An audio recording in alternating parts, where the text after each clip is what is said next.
John Joseph Nicholson nació el 22 de abril de 1937 en Neptune, Nueva Jersey. Su madre, June Frances Nicholson, era una joven de 17 años aspirante a actriz, y su padre biológico, que nunca fue una figura presente, dejó el cuadro poco después del nacimiento de John. Para evitar el estigma de la época asociado al nacimiento fuera del matrimonio, June decidió criar a John como si fuera el hijo de sus abuelos maternos, Ethel y John Nicholson, en la pequeña comunidad de Spring Lake. Creció creyendo que sus abuelos eran sus padres y que June era su hermana mayor, un secreto que no se revelaría hasta décadas más tarde.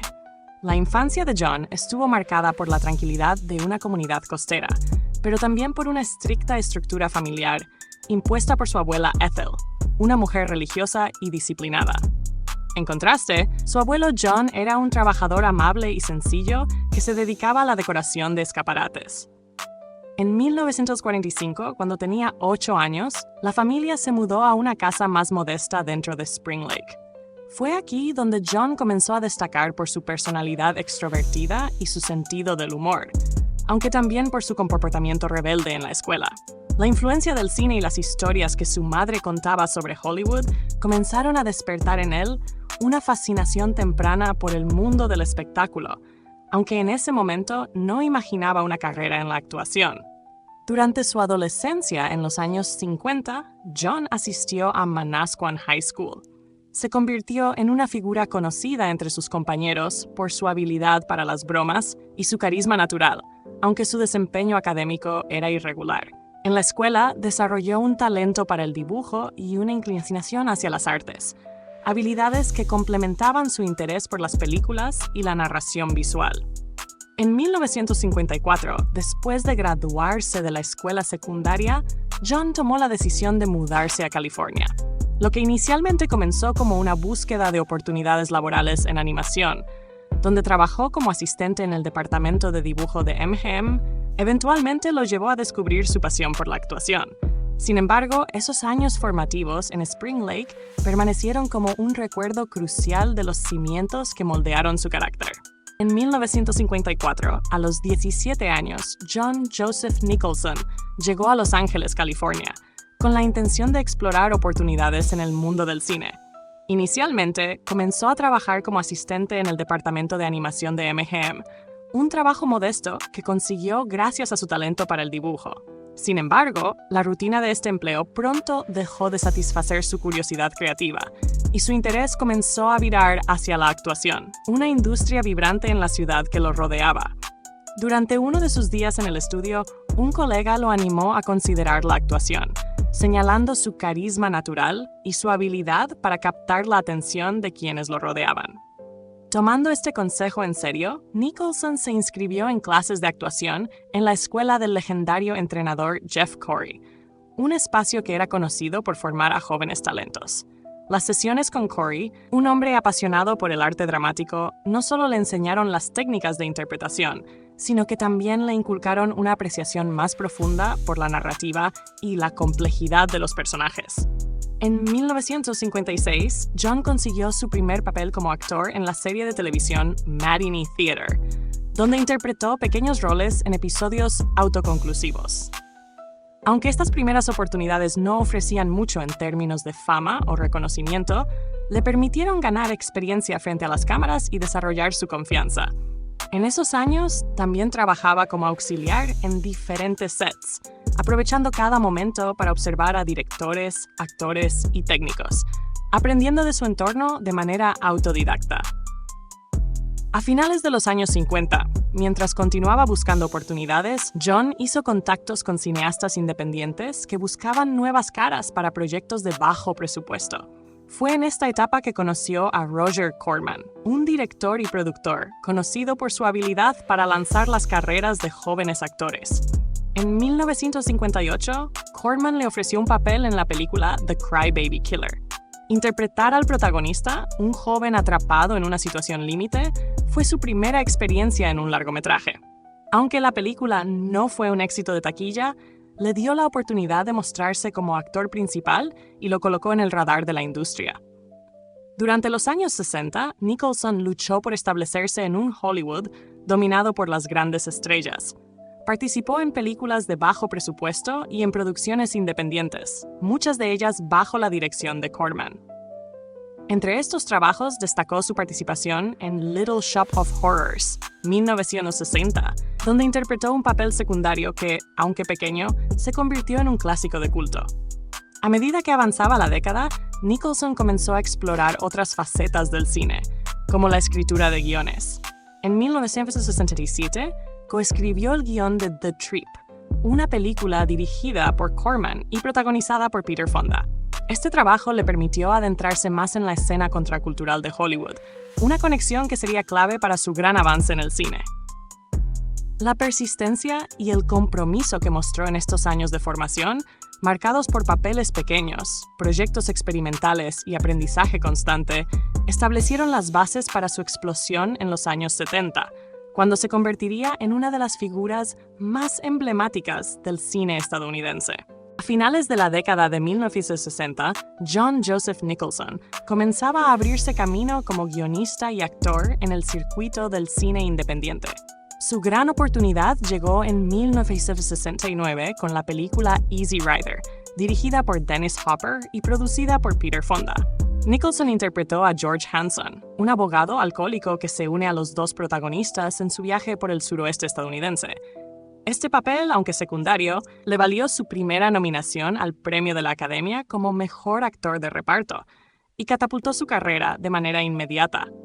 La película, que se convirtió en un ícono del movimiento contracultural, lo presentó al público como un intérprete magnético y con una autenticidad que resonaba profundamente con la época.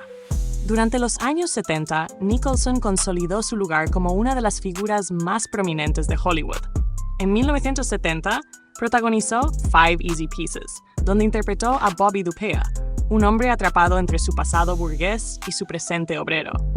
Este papel le valió su primera nominación al Oscar como Mejor Actor y la crítica comenzó a reconocerlo como una fuerza innegable en la actuación.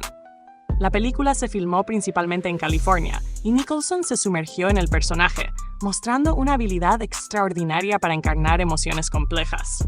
En 1974, protagonizó Chinatown, dirigida por Roman Polanski. Interpretó al detective privado J.J. Gittes, en lo que se convirtió en uno de sus papeles más memorables. La película fue un éxito rotundo y su actuación recibió elogios unánimes, asegurándole otra nominación al Oscar. Fue durante este periodo que Nicholson comenzó a ser conocido no solo por su talento, sino también por su carisma en los eventos públicos y su presencia magnética en las entrevistas. En 1975, llegó su primer Oscar como Mejor Actor por One Flew Over the Cuckoo's Nest, dirigida por Milos Forman. Interpretó a Randall McMurphy, un hombre que finge locura para escapar de la cárcel y termina enfrentándose al sistema psiquiátrico. La película, rodada en Salem, Oregón, fue un fenómeno cultural y consolidó a Nicholson como una de las estrellas más importantes de su generación.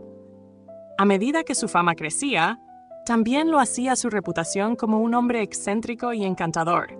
Nicholson era conocido por su habilidad para dominar las salas de prensa con comentarios ingeniosos y por su comportamiento despreocupado en las entregas de premios. En los años 80, su carisma público se entrelazó con una vida personal llena de romances con figuras de alto perfil, incluidos Anjelica Huston y otras actrices de renombre. Era un personaje recurrente en las fiestas más exclusivas de Hollywood, donde su sonrisa amplia y sus gafas de sol oscuras se convirtieron en parte de su marca personal. En 1980, Nicholson protagonizó The Shining, dirigida por Stanley Kubrick. Rodada principalmente en Inglaterra, la producción fue notoria por la intensidad de las demandas de Kubrick, pero Nicholson ofreció una actuación inolvidable como Jack Torrance, un escritor que pierde la cordura en un hotel aislado. Esta película, aunque inicialmente divisiva, se convirtió en un clásico de culto y solidificó aún más su posición como un actor capaz de llevar al público a extremos emocionales. Conforme los años avanzaron, Nicholson continuó combinando papeles en éxitos comerciales como Batman, 1989, donde interpretó al Joker con actuaciones más introspectivas en películas como Terms of Endearment, 1983, que le valió otro Oscar. Su comportamiento seguía siendo el de un hombre que disfrutaba de su fama sin perder su sentido del humor. Era célebre por sus frases ingeniosas y su capacidad para reírse tanto de sí mismo como de los absurdos de la industria. A lo largo de las décadas, John Joseph Nicholson se mantuvo como una figura intrigante, oscilando entre la intensidad de sus personajes y la ligereza con la que navegaba por su propia vida pública. Su fama, construida sobre un talento innegable, fue reforzada por su habilidad para ser siempre genuino, tanto en la pantalla como fuera de ella. John Joseph Nicholson, conocido por su carisma tanto dentro como fuera de la pantalla, ha tenido una vida amorosa tan intrigante como su carrera. Aunque nunca se casó oficialmente, sus relaciones con mujeres destacadas de la industria del entretenimiento y otras figuras del ámbito social han sido notoriamente públicas y variadas. A principios de los años 60, Nicholson estuvo casado brevemente con Sandra Knight, una actriz con quien trabajó en producciones de bajo presupuesto. Se conocieron en 1962, mientras ambos intentaban construir sus carreras en Hollywood, y se casaron en 1962. De esta unión nació su primera hija, Jennifer Nicholson, el 13 de septiembre de 1963 en Los Ángeles. Jennifer creció en medio del auge de la fama de su padre, aunque la relación entre Nicholson y Knight terminó en divorcio en 1968, luego de solo 6 años juntos. A pesar de la separación, Nicholson mantuvo una relación cercana con Jennifer y se convirtió en un abuelo cariñoso en años posteriores.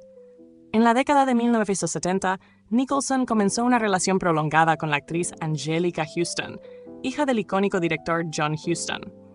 Los dos se conocieron en una fiesta en Hollywood en 1973 y su romance estuvo lleno de altibajos.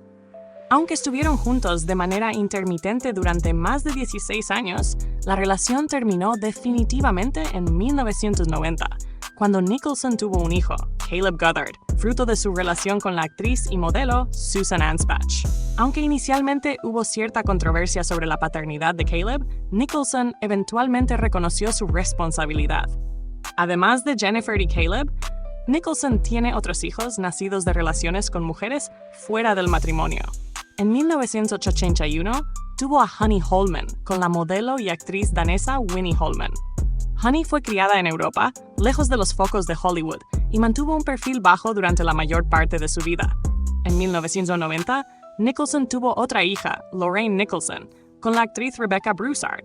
Lorraine nació el 16 de abril de 1990 en Los Ángeles y creció siendo una figura conocida en eventos públicos junto a su padre. Unos años más tarde, el 26 de febrero de 1992, Broussard dio a luz a Raymond Nicholson, su segundo hijo con John. Lorraine y Raymond, a diferencia de algunos de sus hermanos, han seguido los pasos de su padre y han trabajado en la industria del cine. A lo largo de su vida, Nicholson también ha tenido romances con otras figuras notables, incluidas las actrices Michelle Phillips y Lara Flynn Boyle. Estas relaciones, aunque breves, consolidaron su reputación como un hombre que vivía intensamente cada aspecto de su vida personal. En total, John Joseph Nicholson tiene 5 hijos conocidos: Jennifer, Caleb, Honey, Lorraine y Raymond. Aunque su estilo de vida a menudo estuvo en el centro de atención, Nicholson siempre expresó orgullo por sus hijos y mantuvo lazos afectivos con ellos, incluso en circunstancias complicadas. Sus residencias en Beverly Hills y Mulholland Drive fueron testigos de muchas reuniones familiares, donde intentó equilibrar su vida pública con su papel como padre. El 24 de marzo de 1997, durante la 69ª edición de los Premios de la Academia, John Joseph Nicholson subió al escenario del Shrine Auditorium de Los Ángeles para aceptar su tercer Oscar, esta vez por su interpretación en As Good as It Gets. Había interpretado a Melvin Udall, un escritor obsesivo-compulsivo cuya transformación emocional se convierte en el corazón de la película. Su discurso, aunque breve, dejó una impresión duradera por su tono sincero y su toque característico de humor. Después de recibir la estatuilla de manos de Helen Hunt, su coprotagonista, Nicholson respiró profundamente, sosteniendo el Oscar con ambas manos. Miró al público, compuesto por sus colegas de la industria, y comenzó con una sonrisa amplia. Bueno, siempre he dicho que no hay una forma correcta de comportarse en esta sala, y creo que mi carrera es prueba de ello. La risa llenó el auditorio. Luego, su tono se tornó más reflexivo. Quiero agradecer a James L. Brooks, porque este hombre sabe cómo contar historias que importan. y me dio el regalo de un personaje que me enseñó algo a mí, y espero que a otros también. A veces somos los narradores, pero también somos los que escuchamos y aprendemos en el proceso. Nicholson dirigió su mirada hacia Hunt, sentada en la primera fila. Helen, no podría haber hecho esto sin ti. Cada día en el set me recordabas por qué hacemos esto. Actuar contigo fue, en serio, tan bueno como se puede pedir. El momento más emotivo llegó cuando habló de su madre, June Frances Nicholson, quien había fallecido décadas antes. Sé que si mi madre estuviera aquí, estaría riéndose de que su hijo, quien siempre llegaba tarde a la escuela y nunca podía mantener la boca cerrada, está aquí de pie, siendo honrado por su trabajo. Este premio es para ella, porque ella me enseñó a nunca darme por vencido.